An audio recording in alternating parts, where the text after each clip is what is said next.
नमस्कार, मैं हूं अनिल वर्मा शेखर। आई विटनेस न्यूज पर आज देखिए, विधायक की पत्नी समेत 9 लोगों के खिलाफ कोर्ट के आदेश पर केस। सुशील साक्य बोले, राजनीतिक प्रतिद्वंदी कर रहे हैं बदनाम। भाजपा विधायक सुशील साक्य ने आज आरोप लगाया कि समाजवादी पार्टी से संबंध रखने वाले उनके राजनीतिक प्रतिद्वंदी जमीन खरीद के एक मामले में उनकी पत्नी का नाम जोड़कर जानबूझकर उन्हें बदनाम कर रहे हैं। तालाब की भूमि अपने नाम कराने के मामले में पुलिस ने कोर्ट के आदेश पर विधायक की पत्नी सहित 9 लोगों के खिलाफ धोखाधड़ी, षड्यंत्र रचने व अन्य धाराओं में मुकदमा दर्ज किया है। आईटीआई चौकी प्रभारी इस मामले की विवेचना कर रहे हैं। विधायक सुशील साक्य ने बताया कि जमीन खरीदारी में फर्जीवाड़ा नहीं किया गया है।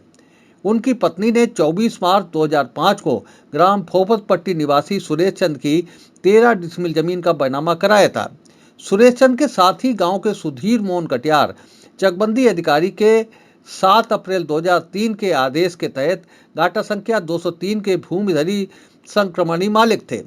6 मार्च 2013 को नायब तहसीलदार ने विक्रेता का नाम खारिज कर खरीदार ऊषा साक्य का नाम अंकित कर दिया था। इस कार्य में कहीं भी षड्यंत्र व अवैधानिक कार्य नहीं किया गया है। सपाइयों ने सत्यनारायण को मोहरा बनाकर उसे अदालत में पेश किया। सत्यनारायण ने गलत तथ्यों के आधार पर मेरी पत्नी सहित 9 लोगों के विरुद्ध झूठा मुकदमा अदालत के आदेश पर दर्ज कराया है।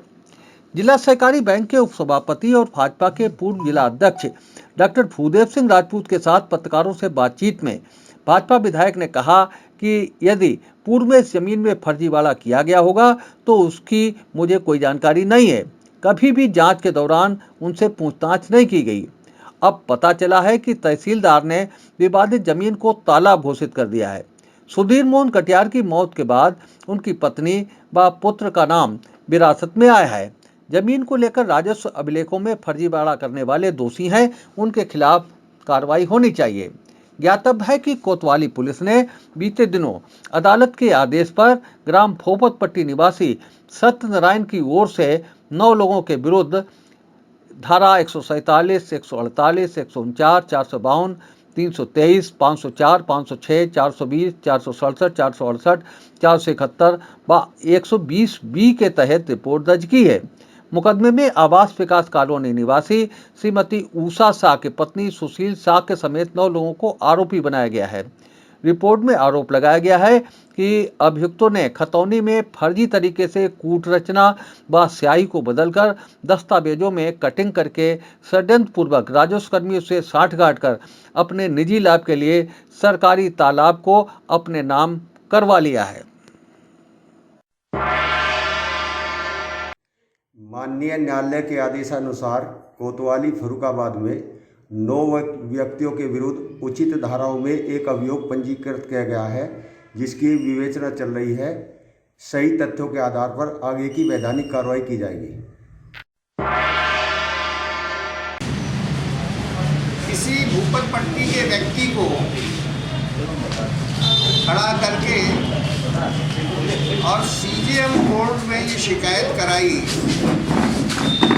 कि सुशील साक्य विधायक अमृतपुर की पत्नी ने अभिलेखों में हेर फेर करके तालाब की भूमि को कब्जाया और उस पर सीजेएम ने आदेश किया मुकदमा लिखकर उसकी तहकीकात करने के लिए, जांच करने के लिए।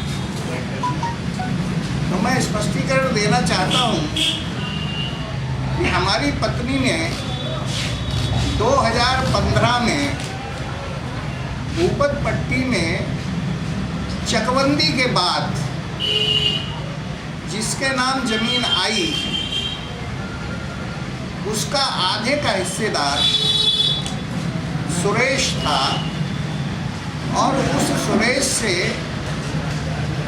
जो भी स्टाम्प पेपर बनता है वो स्टाम्प पेपर दे के और वैधानिक तरीके से उस जमीन का बैनामा कराया था। और बैनामा कराने के बाद आज तक वो जमीन वैसी ही पड़ी हुई है, उसमें कोई निर्माण कार्य हम अभी तक नहीं करा सके हैं। जानकारी हुई कि पिछले 1-2 वर्ष पूर्व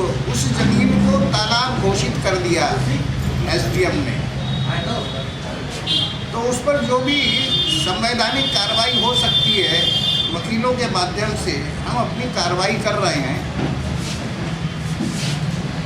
हमारी ओर से कहीं भी अभिलेखों से कहीं कोई छेड़छाड़ नहीं की गई। उस समय जो बैनामा कराया था, जिस इंतखाब के आधार पर कराया था, वो हम लोगों के सामने है। उसमें केवल कुछ लोग हमें बदनाम करना चाहते हैं, वो हमारे राजनीतिक विरोधी भी हैं, और उसमें कचहरी के कुछ षड्यंत्रकारी वकील भी हैं जो इस प्रकार के झूठे मुकदमों को लिखाने के लिए मशहूर भी हैं।